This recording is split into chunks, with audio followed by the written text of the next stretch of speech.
Bonitinha e bonitão. Eu quero que vocês se sintam confortáveis para falar sobre esse assunto que, de verdade, deixa muita gente acanhada por aí. Você se sente desconfortável para falar em público? Morre de vergonha só de pensar em ir falar com aquela bonitinha? Pois é. Essa introversão faz com que você sofra e mal se relacione com as pessoas. Os estudos mais recentes comprovam que a timidez vai além de um comportamento social e até de defesa. E hoje, em graus evoluídos, pode ser até diagnosticada como doença. Você já pensou? Inclusive no último Conselheiro Sentimental, você se lembra aqui, exibido pelo Todo Seu, essa questão importantíssima veio à tona e merecidamente vai ser explorada como se deve e porque quem tem competência para isso, do ponto de vista psicológico, e para isso recebo o nosso parceiro e nosso querido amigo, o psicólogo Alessandro Viana.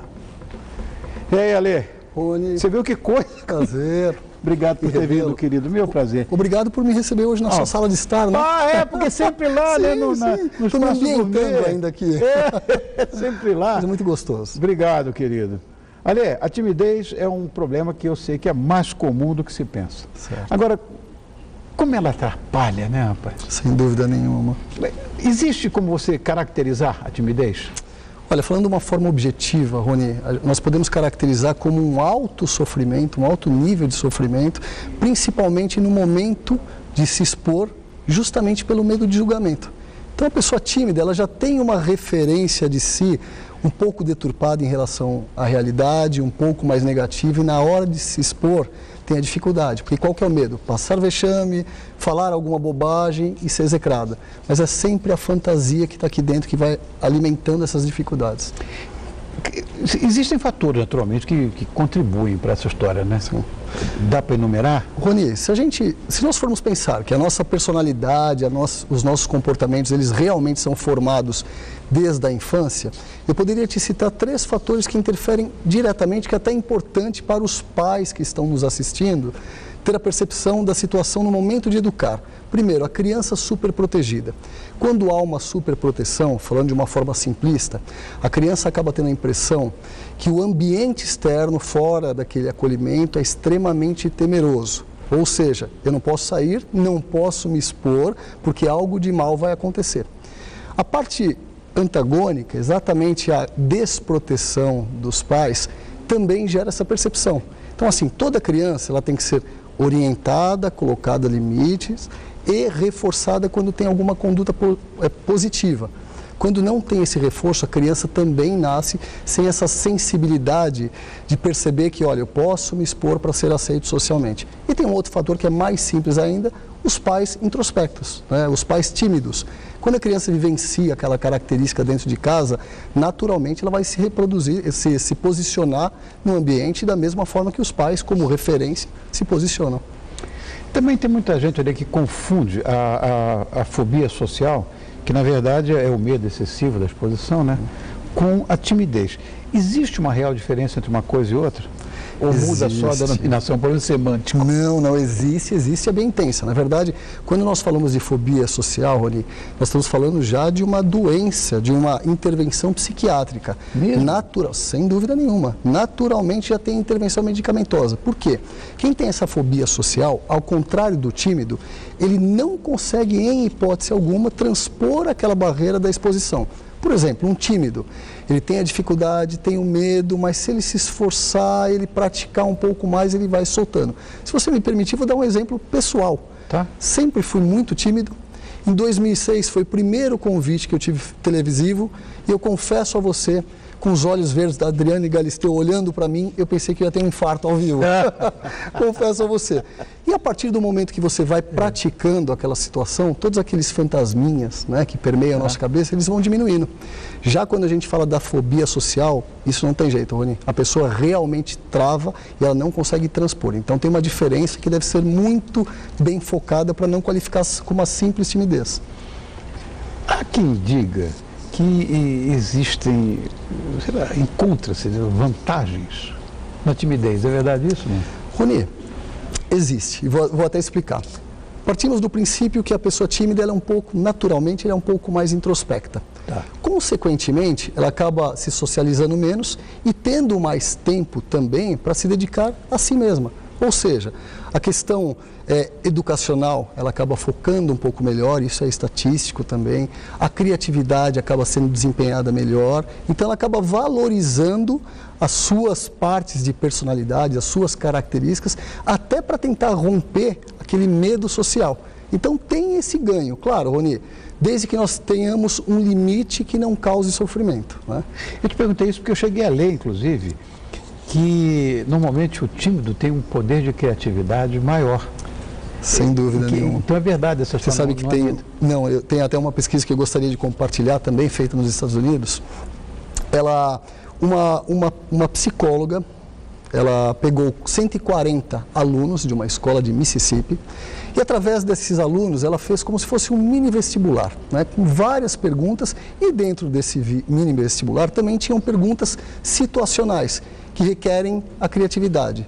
Rony, os tímidos se saíram muito, mas muito melhor do que os não tímidos. Por quê? Porque ele tem aquele poder mais introspecto e o raciocínio funciona de uma forma um pouco mais evoluída.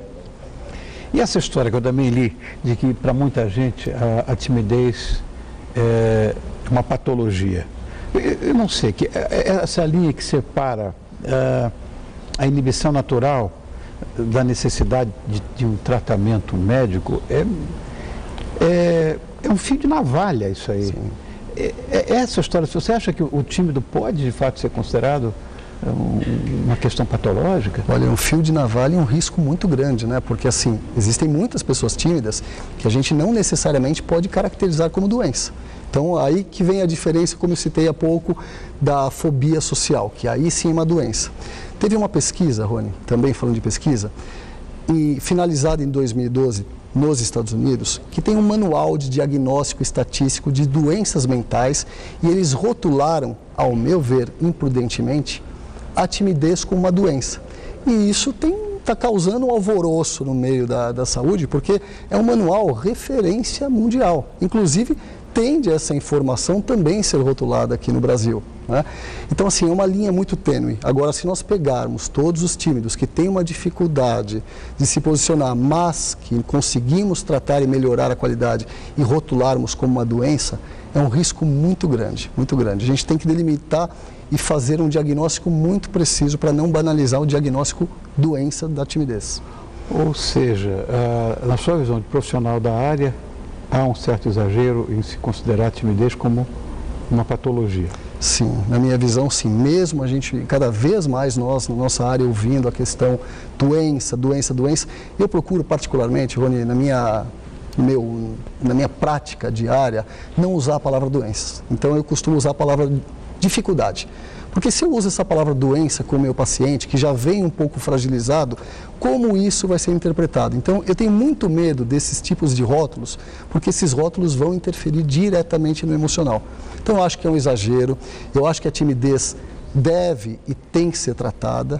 E o primeiro aspecto é a pessoa perceber o nível que ela está sentindo essa timidez, né? Se é uma timidez pontual, ou seja, eu não gosto de participar de um programa de TV, porém eu consigo me relacionar muito bem, eu consigo dar as minhas palestras, ou é uma timidez que tem vários aspectos e ela nunca consegue transpor a barreira. Aí sim a gente já está falando de uma fobia. Ale, na sua visão, qual é o melhor caminho para lidar, ou na verdade, superar a timidez? Eu acho, vou insistir na questão de se perceber, Rony. Eu acho que assim, nós temos que estar sempre nos monitorando em relação aos nossos sinais, aos nossos sintomas. Eu costumo dizer que o nosso organismo, ele é extremamente bem casado. Então, uma dorzinha de cabeça que a gente às vezes suprime com algum remédio pontual, ela está denotando algum problema que deve ser investigado. Da mesma forma, a timidez. Então, se você tem uma timidez pontual, poxa, tudo bem, mas se tem algo que está te bloqueando a ponto de não te levar a conquistar a felicidade que a gente busca diariamente, na verdade, eu acho que nesse caso merece uma investigação. Então, se perceber, Rony, é o primeiro passo para a mudança. E aí, tendo em vista que eu tenho uma dificuldade, eu assumo, isso me causa um sofrimento, procurar ajuda é sempre a melhor saída. Porque às vezes nós temos a nossa visão, com a nossa percepção, com os nossos valores, com o nosso próprio coração, e às vezes essa visão pode ser um pouco deturpada. Quantas pessoas, Rony, que eu atendo particularmente, que tem uma baixíssima autoestima, ou seja, se critica demasiadamente, só vê os seus pontos negativos e os pontos positivos são deixados de lado. E esquecem que todos nós, né, eu, você, o seu público, temos pontos positivos e negativos. Então, se a gente olhar por outro ângulo, valorizar as partes boas e reconhecer as dificuldades para serem trabalhadas e tratadas, Rony, atingimos o equilíbrio. Acho que essa é uma boa saída. Ale, muito obrigado mais uma vez por sua presença. Eu que agradeço. Eu acho que você deveria deixar um recado, ou o site, ou o telefone, ou qualquer coisa, para falar de timidez, porque isso é um assunto que a gente vai falar o resto da vida aqui e não vai ter tempo. Claro. Rony, o primeiro recado que eu quero deixar, justamente assim, não sofra por esta situação. Né? Busque uma ajuda, busque se superar. Eu acho que isso é importante. Caso houver interesse, no meu site tem alguns textos e testes também que falam sobre a timidez, www.alessandroviana.com.br. Nosso parceiro e querido amigo, psicólogo Alessandro Viana, que está com a gente sempre no Conselheiro Sentimental, junto com a Pamela, formando o casal 50, nem 20, né, dos aconselhamentos, está conosco hoje para falar de timidez, e a quem eu agradeço muito. Obrigado, Ale. Eu que agradeço sempre, eternamente, Rony. Obrigado, querido. Obrigado, Ale. Ô, bonitinha, hoje é 1º de abril. Mas eu não minto, não. Até porque eu não gosto de pegadinha, essas coisas. Tu pode acreditar, no próximo bloco eu vou receber o Carisma, a Voz e o Samba no Pé, do Neguinho da Beija-Flor, que ainda vai ficar para o jantar. Verdade seja dita, né? O todo seu tá de cair o queixo, não acredita? É ver para crer.